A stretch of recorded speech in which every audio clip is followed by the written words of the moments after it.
Olá pessoal, nesse vídeo eu vou falar um pouco sobre o termo tecton, que quer dizer carpinteiro, que é referido a Jesus ali em Marcos capítulo 6, versículo 3. Né?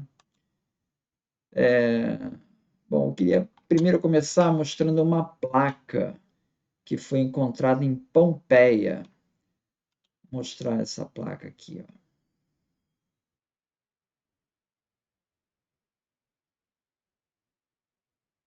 Então, essa placa daqui, ó, vocês podem ver, foi uma placa encontrada entre dois teatros em Pompeia.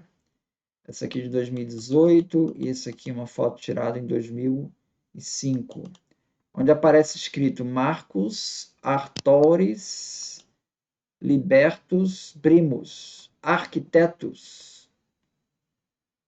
Tá? Então, essa é uma referência aí do século, os primeiros séculos aí, referência ao arquitetos.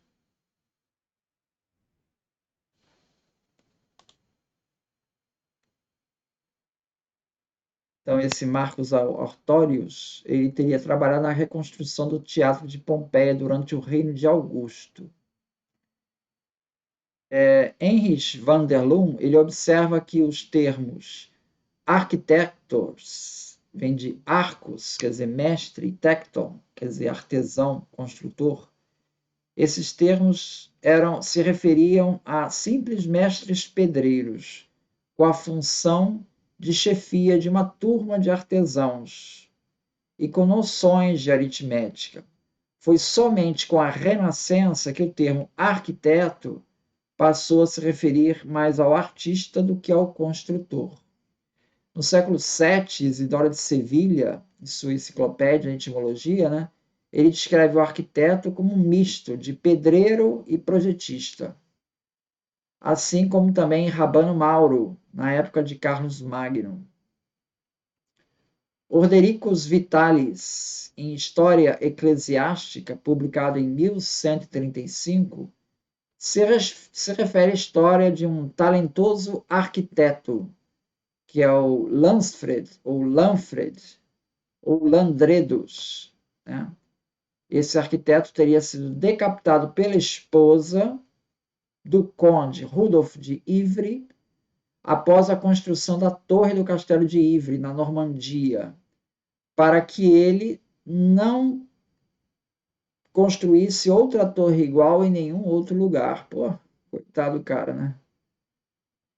Então, essa ideia do arquiteto como construtor e projetista, né? E traz esse termo tecton, quer dizer, artesão, né?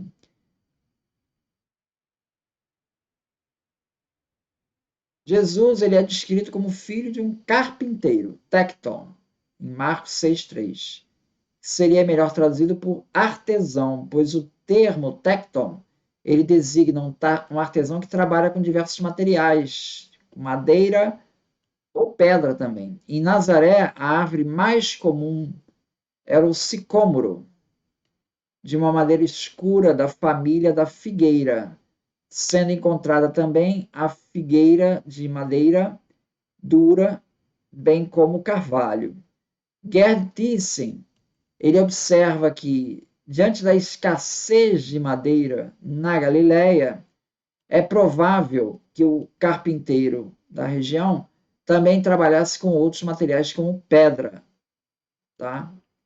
Outra possibilidade é que esse artesão pudesse encontrar serviço em cidades próximas, principalmente Séforis, que ficava a 5 quilômetros de Nazaré.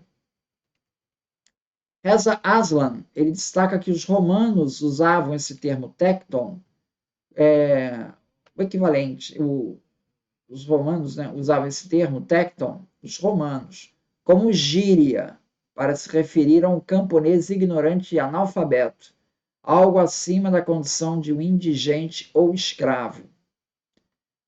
John Crossan, nesse livro aqui, O Nascimento do Cristianismo, ele parece que vai nessa linha também, porque ele observa que Embora Marcos 6, capítulo 3, se refira a Jesus como carpinteiro, as passagens equivalentes em Mateus 13:55 e Lucas 4:22, eles não confirmam isso. Eles jogam o filho do carpinteiro, né?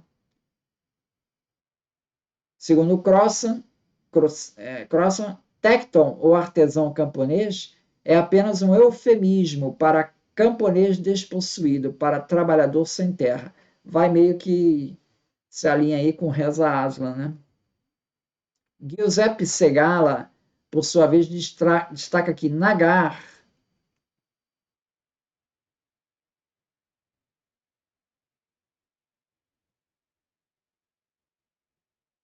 Nagar seria o termo carpinteiro lá para o aramaico, né? Ele assumia um sentido alternativo de diligente ou inteligente, quando se refere ao comentário rabínico ao Levítico 5. Ele diz assim: como são inteligentes, Nagarim, usa o termo, os filhos de Israel, em satisfazer a vontade de seu Senhor. Esse termo Nagar remete ao, ao carpinteiro lá em aramaico. O Talmud, em Aboda Zara 5, se refere a tarefas difíceis da seguinte forma: não há carpinteiro, nem filho de carpinteiro que seja capaz de resolver esse problema. Em hebraico, o termo para carpinteiro, então, era nagar. Tá? Segundo Justino, no capítulo 88 de Diálogos com Trífon, o carpinteiro fabricava portas, arados, jugos e barcos para ensinar os símbolos da justiça e da vida ativa.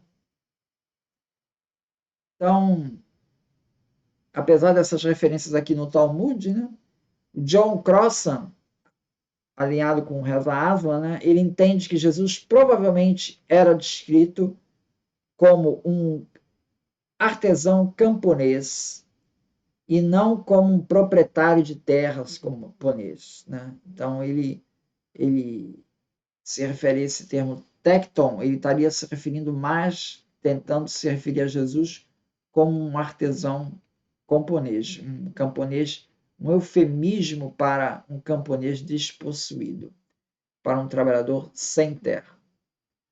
Então é isso. Muito obrigado, então.